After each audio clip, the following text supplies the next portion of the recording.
I stared at the old wedding album in my empty apartment, tracing my fingers over the frozen smiles. 2 years since the divorce, yet that familiar ache returned when I spotted Amanda with our daughter Lily at the mall yesterday.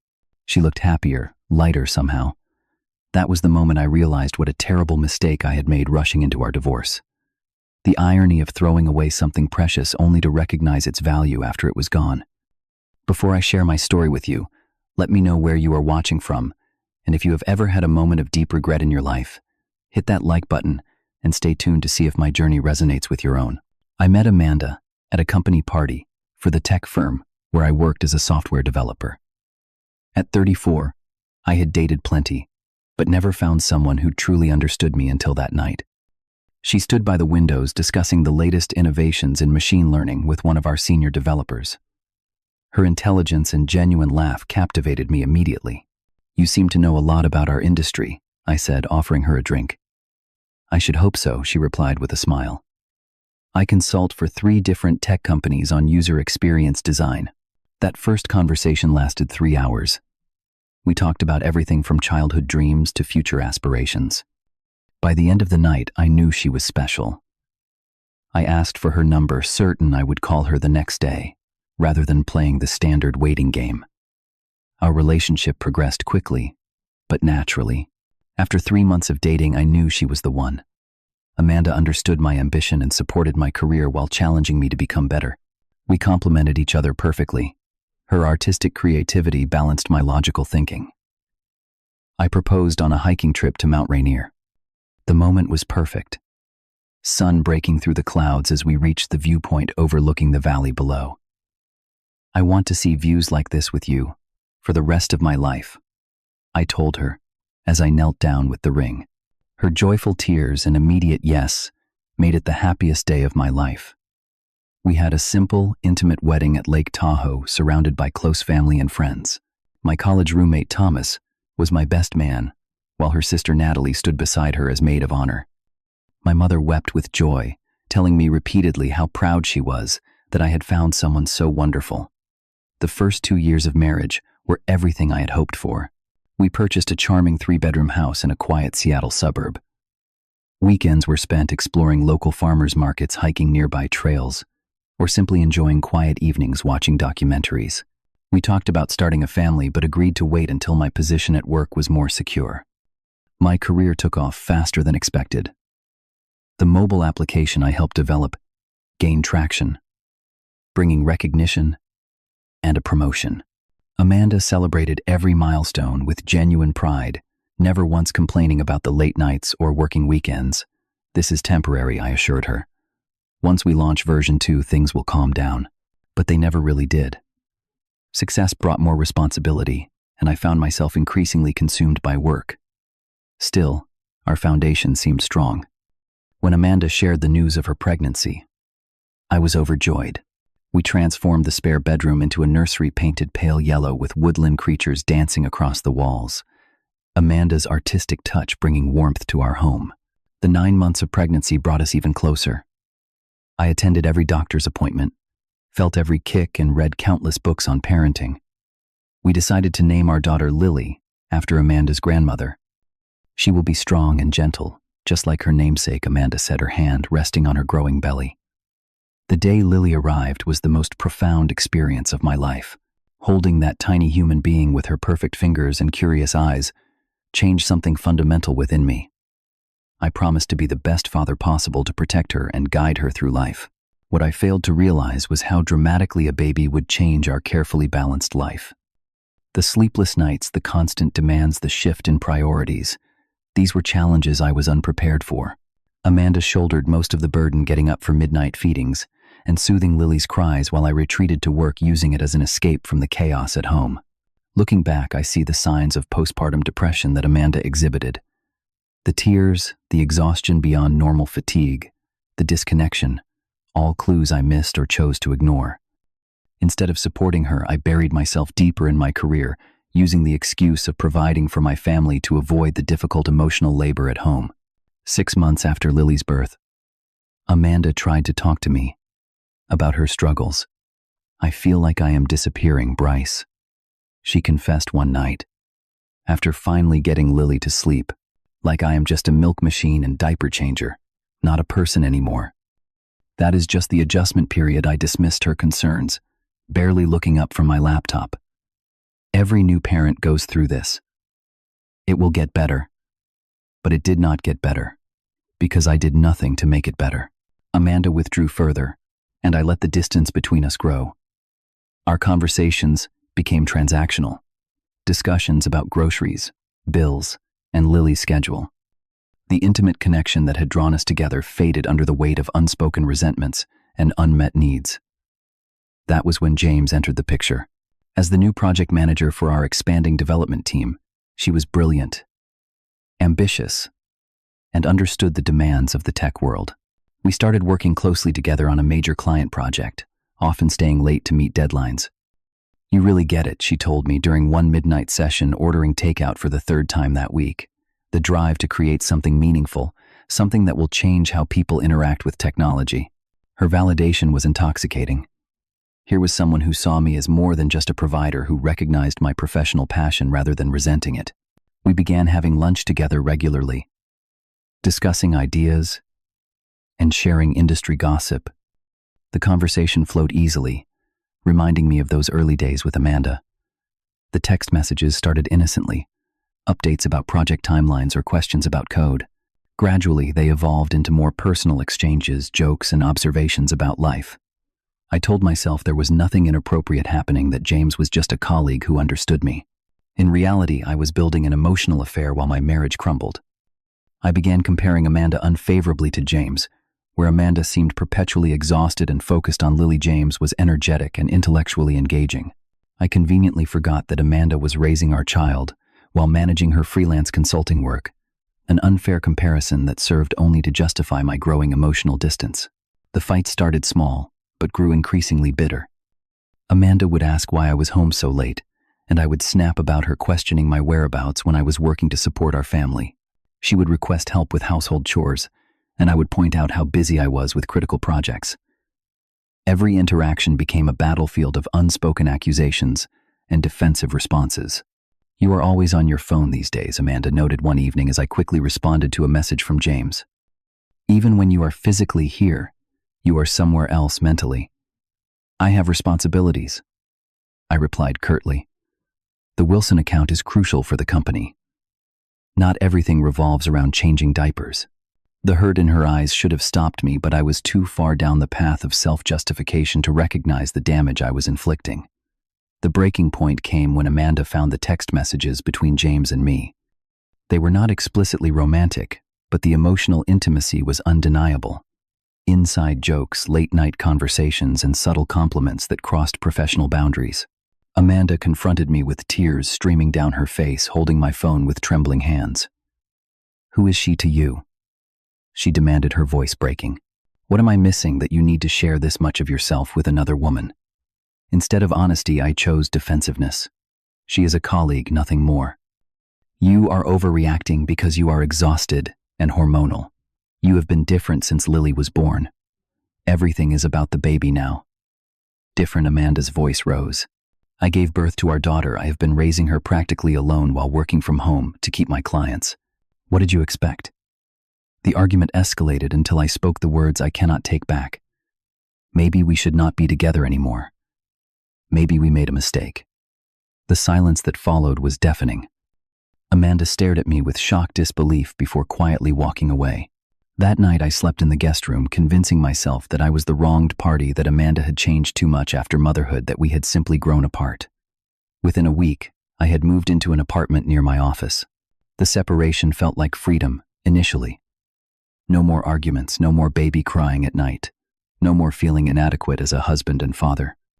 I could work late without explanation, meet James for drinks without guilt, live on my own schedule again. I hired a lawyer and filed for divorce, rushing through the process, as if speed could validate my decision. Amanda did not fight it, which surprised me. I had expected tears, pleas to reconsider, promises to change. Instead, she moved through the proceedings with quiet dignity, speaking only through her attorney about practical matters like division of assets and custody arrangements. My family and friends were less accepting. My mother called me after learning about the separation, her disappointment evident. Marriage takes work, Bryce, she said firmly.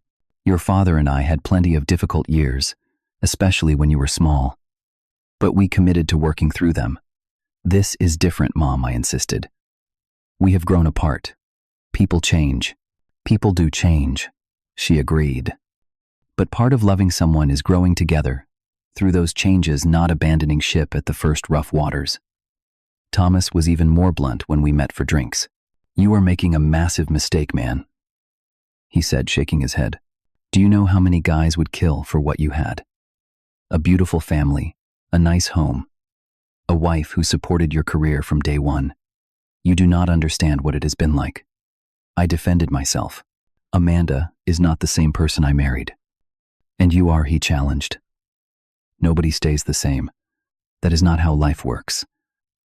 I just hope you are not throwing away your marriage for some workplace flirtation. I dismissed their concerns as outdated thinking.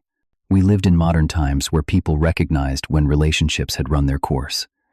Besides, my connection with James felt real and promising. She understood my ambitions in a way Amanda no longer seemed to. The hardest part was explaining to Lily, though at 2 years old she could not truly understand. During my weekend visits, she would cry when it was time for me to leave, clinging to my leg and asking why I could not stay in her house anymore. Those moments cut through my self-righteousness. But I pushed the guilt down, telling myself children were resilient and that Lily would adjust to our new arrangement. The day of our final divorce hearing was surreal. I sat across from Amanda in the courtroom, struck by how composed she appeared. She wore a simple blue dress I had never seen before, her hair shorter than when we lived together. She did not meet my gaze once during the proceedings, focusing instead on the judge and her attorney. The divorce was granted with little fanfare, just signatures on documents that ended our 5 years together. We agreed to sell the house and split the proceeds. Amanda would have primary custody of Lily, with me having visitation every other weekend and 1 evening per week. Child support and alimony were calculated based on our respective incomes. Just like that, with the bang of a gavel, my family was officially broken. As we walked out of the courthouse, I attempted conversation. I hope we can be civil for Lily's sake. Amanda looked at me directly for the first time that day. I will always do what is best for our daughter, she said simply. Then she walked away to where her sister waited in a parked car. I stood on those courthouse steps, feeling strangely hollow. This was what I wanted, wasn't it? Freedom from a marriage that no longer fulfilled me. Why then did victory taste so bitter? After the divorce was finalized, I embraced my new bachelor lifestyle with forced enthusiasm. I purchased a sleek, modern apartment in downtown Seattle with floor-to-ceiling windows overlooking the city skyline. I bought expensive furniture, a massive television, and state-of-the-art kitchen appliances I rarely used. The place looked like something from an architectural magazine, stylish, sophisticated, and utterly impersonal. My relationship with James progressed quickly once my divorce was public knowledge. We no longer needed to hide our growing connection, though we remained discreet at work to maintain professionalism. She began staying over at my apartment, her clothes gradually accumulating in my closet, her preferred brand of coffee appearing in my kitchen cabinet. Yet something felt off. In quiet moments, I would catch James watching me with a calculating expression, as if assessing whether I had been worth the investment of her time and emotion. Our conversations, once so engaging, began to feel performative. Discussions about work achievements, industry gossip, and superficial plans for travel or entertainment. 3 months after my divorce, James ended our relationship over dinner at an upscale restaurant. This isn't going to work long-term, Bryce, she said calmly, sipping her wine. I think we both know that. What do you mean? I was genuinely stunned. I thought we were good together. She smiled thinly. We had a connection in the workplace, but that's not the same as building a life together. I think I was convenient for you. An excuse, maybe. An excuse for what I demanded, anger, rising to mask my confusion. For leaving your marriage. Her bluntness left me speechless. You needed a reason that wasn't about your own inability to adapt to family life, so you created this narrative about us having this deep connection. But we both know it was just an escape. I wanted to argue, to defend our relationship as something meaningful and real. But the truth in her words silenced me. After an awkward dessert, we parted ways at the restaurant door with a brief hug and promises to remain professional at work, promises that felt as hollow as my apartment. Without James as a distraction, the reality of my new life came into sharp focus. I received a significant promotion at work, the director position I had been working toward for years, but had no one to celebrate with. The long hours I put in at the office no longer felt like a necessary sacrifice for my family's future. They were just hours filling the emptiness of my days. My weekend visits with Lily became the center of my existence. I transformed my spare bedroom into a space for her painted purple with butterflies and filled with toys. I learned to braid her hair badly at first, but improving with YouTube tutorials, and discovered her favorite foods, books, and games. Yet our time together always felt rushed, a compressed version of fatherhood that left me wanting more.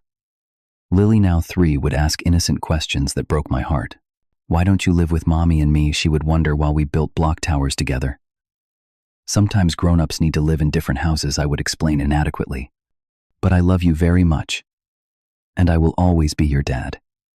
"But you're my visiting dad," she said once, with the unintentional cruelty of a child's honesty.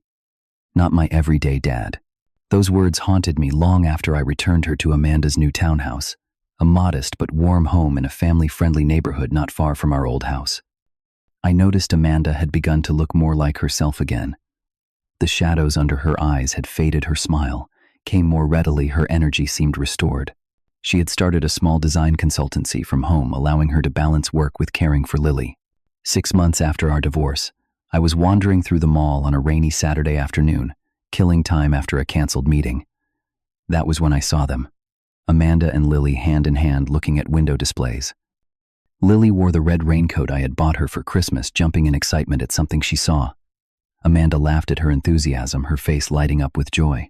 I stood frozen, watching them from a distance, struck by how complete they looked together, a family unit that no longer included me. Then I noticed a man approach them carrying shopping bags. He said something that made Amanda smile, and Lily reached for his hand comfortably. They continued walking together, looking for all the world like a family. Something cold and heavy settled in my stomach. I had never considered that Amanda would move on, that someone else might take my place in their daily lives. The thought of another man reading bedtime stories to Lily, teaching her to ride a bike, being there for the everyday moments I had sacrificed, it was unbearable. That night, after 3 glasses of bourbon, I called Amanda. It was nearly midnight, and I knew I should not, but the alcohol had dissolved my restraint. "Bryce, it is almost midnight," she answered, her voice thick with interrupted sleep. "I saw you today," I blurted out. "At the mall, with Lily and someone." A long pause followed. "That was David. He lives in my building. We have been seeing each other for a few months." "Is it serious?" I hated how pathetic I sounded. "I would not have introduced him to Lily if it was not." Amanda replied carefully. "Bryce, why are you calling me this late? I made a mistake." The words tumbled out before I could stop them. "The divorce, leaving you and Lily. It was the biggest mistake of my life." Another lengthy silence. When Amanda spoke again, her voice was gentle but firm. "It is too late for that, Bryce. We cannot go backward. You made your choice, and I have made mine.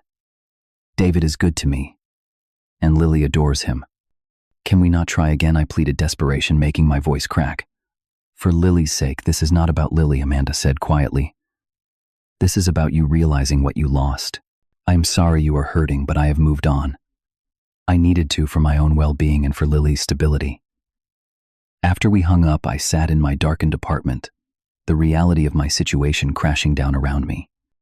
I had willingly walked away from my family, convinced I deserved more, that I was somehow the victim of circumstance rather than the architect of my own unhappiness. Now I was truly alone, watching from the outside, as life continued without me. The following week, seeking some way to process my regret, I joined a support group for divorced individuals. That was where I met Frank, a 67-year-old retired engineer who had divorced his wife 22 years earlier. "Biggest regret of my life," Frank told the group during my first meeting. "I missed my daughter's entire childhood because I thought my career and freedom were more important. By the time I realized what I had thrown away, Katie was in college and barely knew me. Now I have grandchildren who see me as a stranger, who visits occasionally with presents. His story struck me with terrifying clarity. This could be my future with Lily, if I did not change course immediately. I did not want to be the grandfather who missed the important moments, who remained on the periphery of her life because of choices I made when she was too young to remember. That night I made a decision. I could not undo the divorce or win Amanda back. That ship had sailed. But I could become the father Lily deserved, even if I was no longer her everyday dad. I began by requesting a meeting with my supervisor at work. "I need to adjust my schedule," I explained. "My daughter needs more consistency from me." To my surprise, the company was accommodating. I shifted to working remotely 2 days a week, allowing me to pick Lily up from preschool those afternoons. I found an apartment closer to Amanda's neighborhood, sacrificing the downtown views for proximity to my daughter. I enrolled in a parenting class specifically for divorced fathers learning how to maximize quality time and maintain healthy boundaries. The instructor emphasized something that resonated deeply.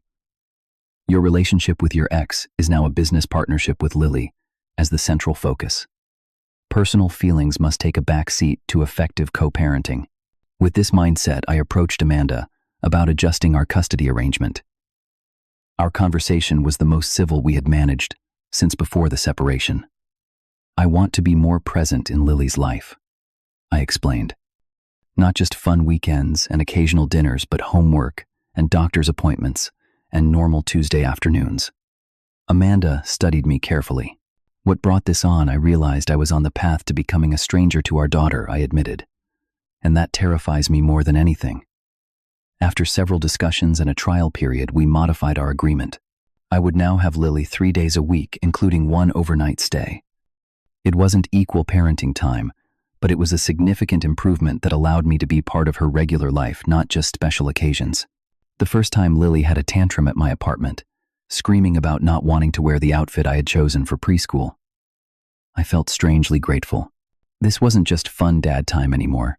This was real parenting with all its challenges and frustrations. I was finally earning my place as her father. My journey toward healing began with therapy. After resisting for months, I finally acknowledged that I needed professional help to understand the patterns that had led to my failed marriage and subsequent regret. My therapist, Dr. Marshall, challenged me to examine my motivations honestly. "You speak about your regret in terms of what you lost," he observed during one session. "But have you considered what Amanda lost? What Lily lost?" That simple question shifted my perspective dramatically. I had been focused on my own pain, my own sense of missing out. I had not fully acknowledged the pain I had caused others through my selfishness and emotional unavailability. Authentic remorse requires taking full responsibility without excuses, Dr. Marshall explained. It also means accepting that forgiveness and reconciliation are not guaranteed, no matter how genuinely sorry you may be. This was perhaps the hardest lesson. Understanding that my regret did not entitle me to Amanda's forgiveness or a second chance at our marriage. My apologies, however, sincere, did not obligate her to welcome me back into her life as anything more than Lily's father. I wrote Amanda a letter taking full responsibility for my role in our divorce. I acknowledged my emotional affair with James, my neglect of her needs after Lily's birth, and my failure to recognize her postpartum depression.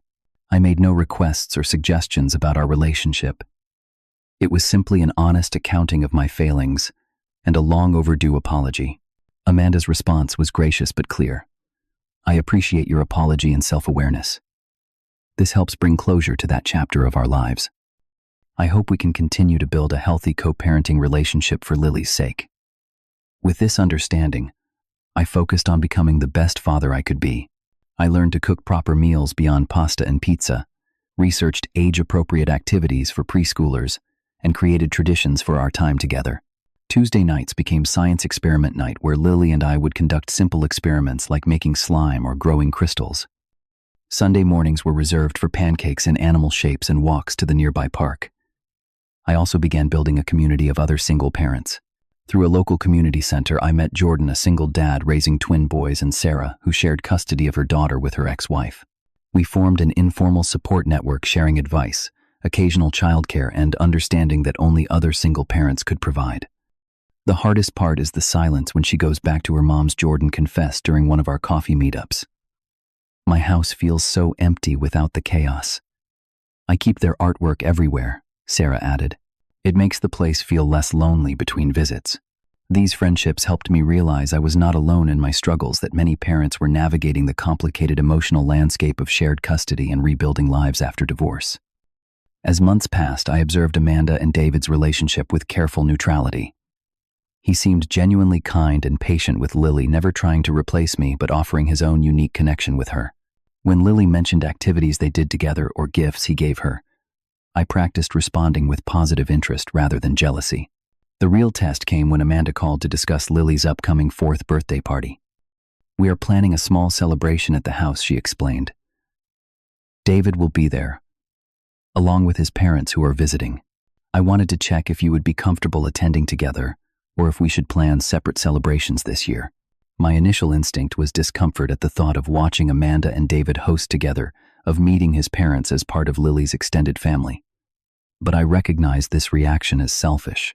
"One celebration is better for Lily," I replied.